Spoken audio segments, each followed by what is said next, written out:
வணக்கம் உறவுகளே, எல்லாரும் எப்படி இருக்கீங்க? எப்படி இருக்கீங்கன்னு மறக்காமல் கமெண்ட் பண்ணி சொல்லுங்கள். இன்றைக்கி பாருங்கள், நீங்கள் டெய்லி பண்ணுற உருளைக்கிழங்கு தான். அதை இந்த மாதிரி செஞ்சு பாருங்கள். கொஞ்சம் வித்தியாசமாகவும் ரொம்ப டேஸ்ட்டாகவும் இருக்கும். எல்லாருக்குமே ரொம்ப பிடிக்கும்.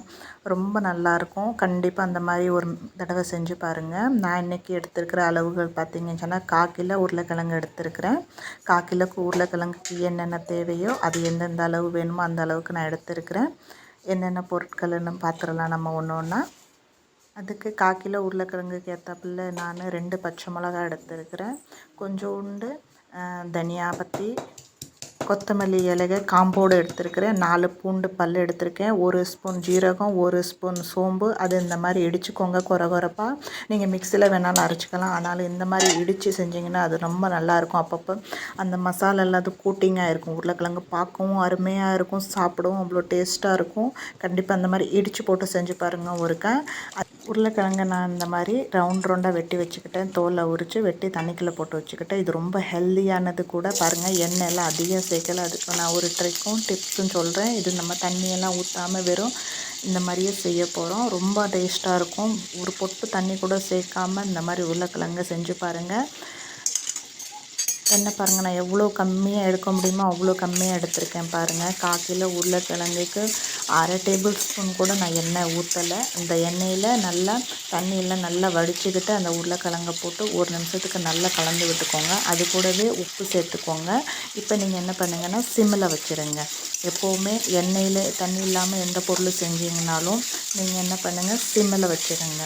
உடனே காய்கறியை போட்டு 1 நிமிஷம் எண்ணெயில் வதக்கிட்டு அதுக்கப்புறம் டேரெக்டாக சிம்மில் பண்ணிவிட்டு எல்லா ப்ராசஸும் நீங்கள் சிம்மில் செஞ்சு பாருங்கள். தண்ணியே யூஸ் ஆகாமல் எண்ணெயும் அதிகம் இல்லாமல் ரொம்ப சுலபமாக ஈஸியாக வெந்து நல்ல டேஸ்ட்டாகவும் இருக்கும். டபுள் மடங்கு டேஸ்ட்டாக இருக்கும். இந்த மாதிரி கண்டிப்பாக செஞ்சு பாருங்கள்.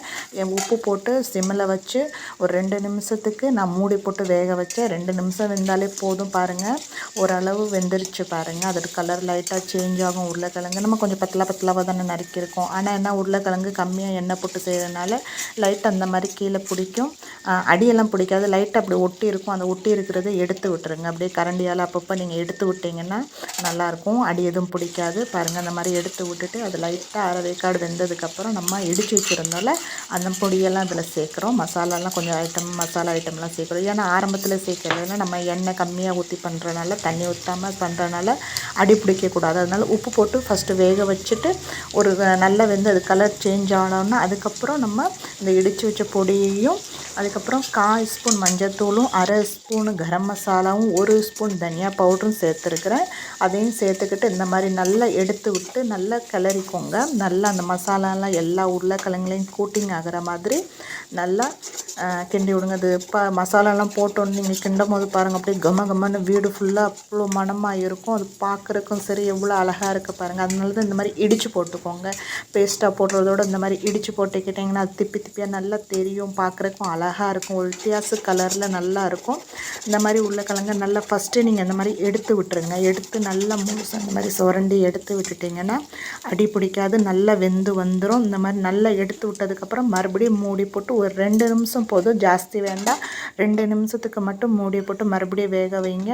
அது அதிலே வெந்துடும். அந்த ஆவியிலே வெந்துடும். பாருங்கள், எண்ணெய் பாருங்கள் எப்படி சுத்தமாக இல்லாமல் எவ்வளோ ட்ரையாக இருக்குது பாருங்கள்.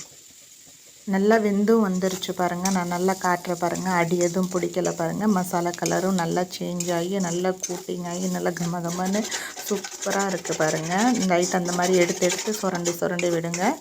அவ்வளோதான் பாருங்கள், எவ்வளோ சூப்பராகிடுச்சு. இதுக்கு நான் இப்போ ஒரு மசாலா சேர்ப்பேன்.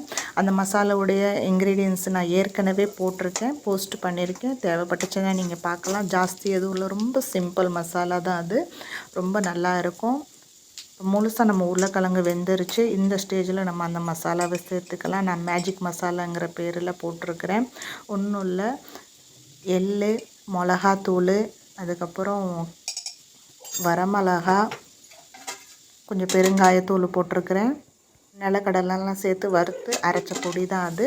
அதுக்கப்புறம் அந்த பொடியை போட்டு மிக்ஸ் பண்ணாமல் லைட்டாக மூடியை போட்டு மூடிடுங்க. மூடியை போட்டு மூடி மறுபடியும் ஒரு 2 நிமிஷம் மூடியை போட்டு மூடினீங்கன்னா அந்த மசாலாலாம் அதில் சாஞ்சிரும். அதுக்கப்புறம் லைட்டாக ஒரு கிண்டு பரட்டி விட்டுக்கோங்க. பாருங்கள், அந்த மாதிரி கோட்டிங் ஆயிரும். அது மேலே லைட்டாக கொத்தமல்லி தூள் தலை இருந்துச்சுன்னா போட்டுக்கோங்க. இந்த மாதிரி எவ்வளோ சூப்பராக பாருங்கள், பார்க்கும் போதே எச்சி ஊறுதில்ல. அதனால தான் இடித்து போட்டு இந்த மாதிரி ஒருக்கா செஞ்சு பாருங்கள். ரொம்ப அருமையாக இருக்கும். சின்னவங்கலேருந்து பெரியவங்களுக்கு எல்லாருக்குமே ரொம்ப பிடிக்கும். ரொம்ப ஹெல்த்தியான முறையில் கொஞ்சமாக எண்ணெய் போட்டு நம்ம ரொம்ப மினிமல் இன்க்ரீடியன்ஸில் ரொம்ப அருமையான சூப்பரான உருளைக்கிழங்கு பொரியல் ரெடி ஆயிடுச்சு. அதை நான் இப்போ எங்கள் ஆடி மாதம் வெஜ் தாலியில் வச்சுருக்கிறேன். ரசம், அப்பளம், சோறு, கொண்டக்கடலை குழம்பு, ஒரு இனிப்பு, அவ்வளோதாங்க. சூப்பரான மீல் ரெடி ஆயிடுச்சு. இதை நீங்கள் டின்னருக்கு, லஞ்சுக்கு எப்போ வேணாலும் பண்ணிக்கலாம். இவ்வளோ நேரம் வீடியோ பார்த்ததுக்கு ரொம்ப நன்றி. பார்த்து பத்திரமா இருங்க. பாய். தேங்க்ஸ் ஃபார் வாட்சிங்.